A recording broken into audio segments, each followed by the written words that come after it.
to Brian Webb, who's sitting next to Sante.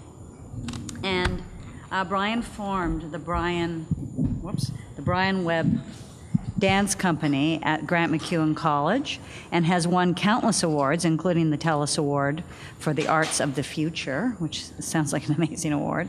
He is currently artistic producer for the Canada Dance Festival in Ottawa. Brian? Thanks. I am the artistic director of the Canada Dance Festival, and I'm also the artistic director of the Brian Webb Dance Company, which has just celebrated its 30th anniversary. I'm a 59-year-old dance artist. I find it interesting sometimes that I'm in the position I am in terms of the structure of Canadian dance, because I have never received a Canada Council dance grant in my life.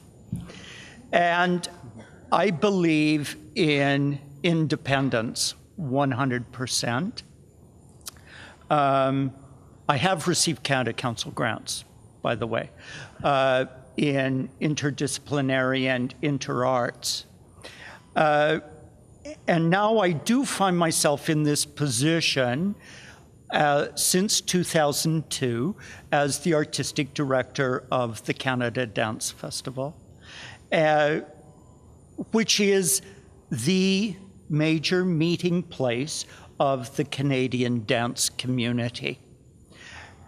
And in my position as the curator, I'm in a constant learning curve. And I see the work that I do and how I do it as being very fluid. The festival has traditionally been a biannual festival, but several years ago I felt that as a festival, we were in a very highly commodified place. As the meeting place of the dance community, it is also the place where the most presenters congregate, whether they are Canadian or from abroad. There are usually around 30 presenters from abroad at each festival. And it all adds to the commodification of what's going on at a festival. And I was really not all that satisfied with the work I was doing. And I also felt that there were dance forms that I personally found really exciting that I didn't know enough about, and that I really felt that these forms were in many ways leading the way. And so in 2007, with Nora's help, we started a festival called Hip Hop 360, which was the first national b-boy festival in Canada. We thought it would be a one-time event, but it has very quickly changed the culture of our organization itself, so that we're in a continual dialogue with b-boy artists. And I think our dialogue is becoming more sophisticated. And when I think back as to why I ever started presenting dance way back when, it really was to provide a context for my own work. I mean, I was born in small-town Alberta in 1951. I did not dance until I went into my undergraduate degree at the University of Alberta. I mean, guys did not dance in those small towns, let me tell you.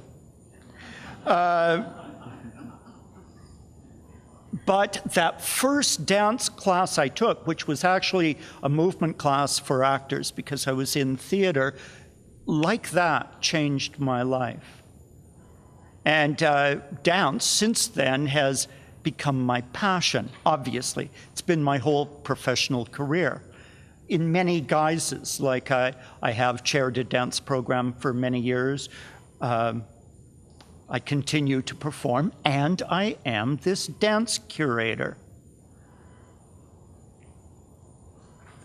And I think my main reason for doing it is because how much I learn doing it and how exciting the dialogue becomes. So that relationship with the b-boy community was very inspiring for me. To begin with, it brought me in touch again, since I had quit teaching, with young people, which I really missed a lot. It also brought me back in touch with dancing, which I sometimes feel in the Canadian dance community, we have stopped realizing that without the dancing, there ain't no dance. And certainly our funding structures support that. In Canada, you get funding to create a dance. You certainly do not get funding to dance at the same level. And at the same time, I find it humorous in Canada that our education in dance creation, that is choreography, is at such a low level. There are very few places people can actually go to study choreography, unlike many other countries. And I sometimes then question the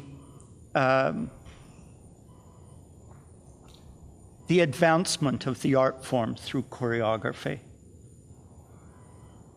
in Canada in comparison to other countries. The Canada Dance Festival is also a contemporary dance festival. It is not a modern dance festival. And I think that has created problems at certain times for the festival. But for me, again, it leaves the doors wide open.